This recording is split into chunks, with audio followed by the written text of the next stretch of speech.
हरे कृष्णा। बदले की भावना। इतिहास इस बात का साक्षी है कि एक व्यक्ति ने दूसरे व्यक्ति से बदला लेने के कारण जाने कितने लोगों का नुकसान किया। वो जो क्रोध, जो बदला लेने की आग जो होती है, वो बस बहुत जाने कितने लोगों का नुकसान कर देती है। तो हमें सोचना चाहिए, रुकना चाहिए जब हमें क्रोध आता है। और क्रोध हमारी इच्छा ना पूरी होने के कारण आ सकता है, हमारे घमंड के कारण आ सकता है, हमारी घृणा के कारण आ सकता है, हमारी ईर्ष्या के कारण आ सकता है।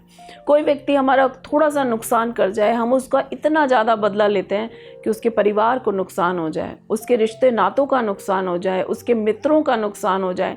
यहाँ तक कि ऐसा देखा गया है कि किसी व्यक्ति की गलती के कारण पूरा का पूरा समाज, उसका पूरा ग्रुप, पूरा समुदाय दोषी माना जाता है और उनको ख़त्म कर दिया जाता है।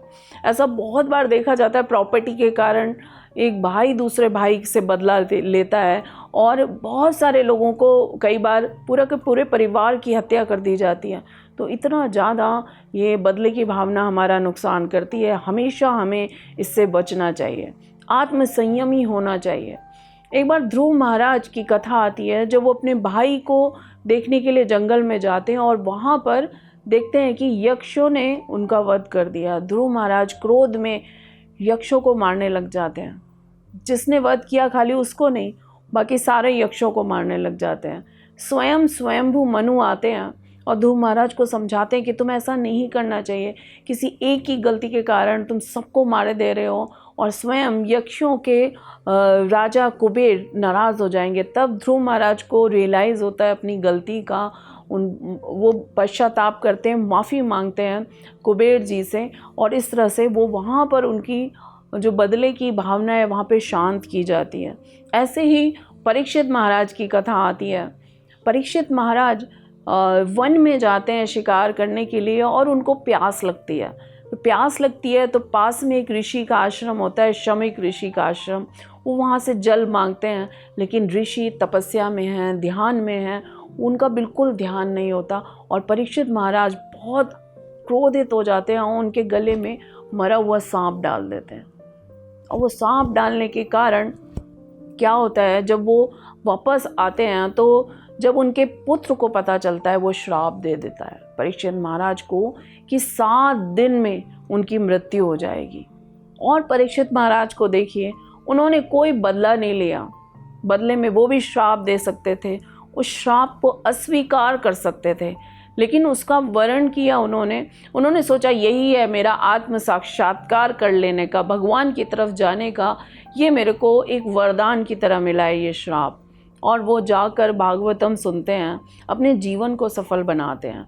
तो अगर हम उसको पॉजिटिवली लेते हैं, किसी भी तरह की हमारे जीवन में जो अप्रिय घटना होती है, हम अगर उस व्यक्ति को दोषी ना मानते हैं, हम मानते हैं कि ये हमारे भाग्य का दोष है, हमारे कर्मों का दोष है, और हम अगर उसको सकारात्मक तरीके से अगर अपनी जीवन में आने वाली घटनाओं को लें, तो कभी भी ऐसा नहीं होगा कि हम इस तरह से बदला लेने पे उतारू हो जाएंगे और हम किसी का बहुत अधिक नुकसान कर देंगे। लेकिन कई बार हम आत्मसंयमी नहीं रहते, हम सोचते हैं कि ये व्यक्ति नहीं, हम सबको ही मार डालेंगे। तो यही हुआ रावण के साथ।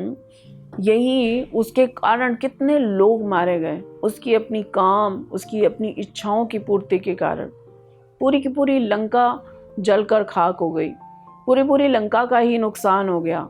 तो ये क्रोध हमारा किस हद तक नुकसान कर सकता है, ये हम सोच भी नहीं सकते। एक की गलती के कारण अनेकों लोगों को भोगना पड़ जाता है, अनेकों लोगों उस ट्रैप में पड़ जाते हैं और गलती किसी एक व्यक्ति की होती है। तो हमें हमेशा ध्यान रखना है, हमें कंसिडरेट होना चाहिए, हमें अपने मनुष्य जीवन का लक्ष्य पता होना चाहिए कि किस कारण अनेकों जन्मों तक हमने कर्म किए हैं और उसका रिजल्ट हमें किसी भी रूप में मिलता है। किसी एक व्यक्ति के रूप में कोई व्यक्ति हमारी हानि कर देता है, कोई व्यक्ति किसी भी तरह से हमारा नुकसान कर देता है, उसके कारण हमारे जीवन में इस तरह की चीज़ें होती रहती हैं। वो किसी व्यक्ति का दोष नहीं है। अगर हम इस तरह से इस बात को सोचेंगे, शास्त्रों से हम चीज़ों को सीखेंगे, तो हम अवश्य ही समझ पाएंगे कि ये किसी एक व्यक्ति की गलती नहीं। ऐसे ही इंद्र के द्वारा जब दुर्वासा ऋषि ने जो हार दिया था फूलों का, उसका अपमान करने के कारण इंद्र को भी अपने पद से नीचे गिरना पड़ा था।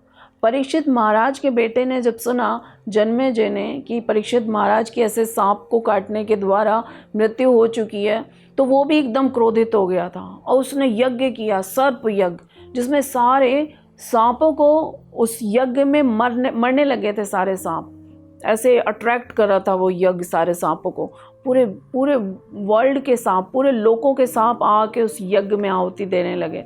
लेकिन तक्षक जिसने काटा था उसने इंद्र की शरण ले ली थी, तक्षक वहाँ नहीं था।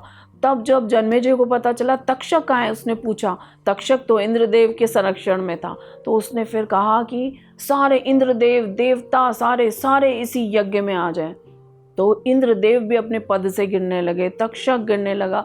तब उनको समझाया गया कि तक्षक तो मारा जाएगा ही नहीं, क्योंकि वो जन्म मृत्यु से परे जा चुका है, और तुम देखो कितने लोगों को तुम मार रहे हो।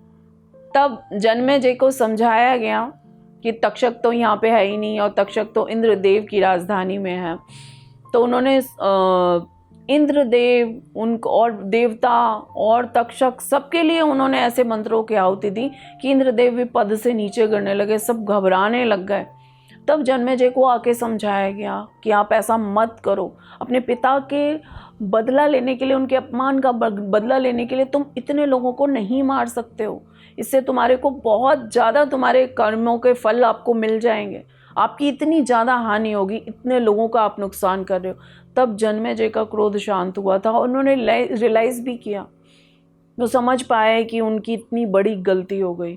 उन्होंने परीक्षित महाराज को श्राप दिया, वो भी बिल्कुल गलत था। परीक्षित महाराज की छोटी सी गलती थी, मिसअंडरस्टैंडिंग हो गई थी उनको नहीं पता चला था कि वो ध्यान में थे शमीक ऋषि, और इसके कारण उन्होंने उनका अपमान किया। और परीक्षित महाराज ने स्वयं पश्चाताप कर लिया होता उस बात के लिए, लेकिन जन्मेजय का इस तरह से इतने सर्पों को मारने का जो निर्णय था, परीक्षित महाराज को श्राप कर देने का निर्णय था, वो बिल्कुल गलत था। तो कई बार क्षणिक गुस्से में हम अपना ही नहीं दूसरों का और पूरे समाज का हम नुकसान कर देते हैं। तो आगे आने वाली जो पीढ़ियां भी हैं वो देखती हैं और उस तरह की चीज़ें आगे तक जाती हैं। तो हमें अपने क्रोध की जो भावना है, बदले की भावना है, उसको रोकना है और हमें भगवान की तरफ जाना है, भक्ति करनी है, जिससे कि हम आत्मसंयमी हो सकें।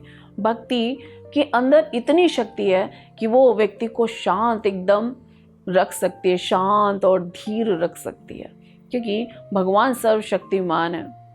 भगवान के अंदर वो शांति है, भगवान की भक्ति के अंदर जो हमारे हृदय में आएगी, तो हम जरूर से हम अपने क्रोध की भावना को दूर रख पाएंगे, क्रोध की ज्वाला को दूर रख पाएंगे। हम देखें कि अगर हम आग में हाथ डालेंगे या फिर हम सोचें कि किसी के ऊपर जलता हुआ कोयला डालें, तो क्या होगा? सबसे पहले हम अपने हाथ जलाते हैं, दूसरे के नुकसान तो बाद में होगा। अगर हम किसी के लिए क्रोधित हैं तो सबसे पहले वो आग हमारे हृदय में जलेगी, सबसे पहले वो हमको नुकसान देने वाला है, हमारे हृदय को, हमारे दिमाग को, और साथ साथ हम बीमार भी हो जाते हैं, मानसिक अशांति हमारे अंदर आती है। तो हम इतिहास के उदाहरणों से अगर हम शिक्षा लेते हैं तो ज़रूर हम अपनी बदले की भावनाओं को शांत कर पाएंगे और भगवान की तरफ जा पाएंगे।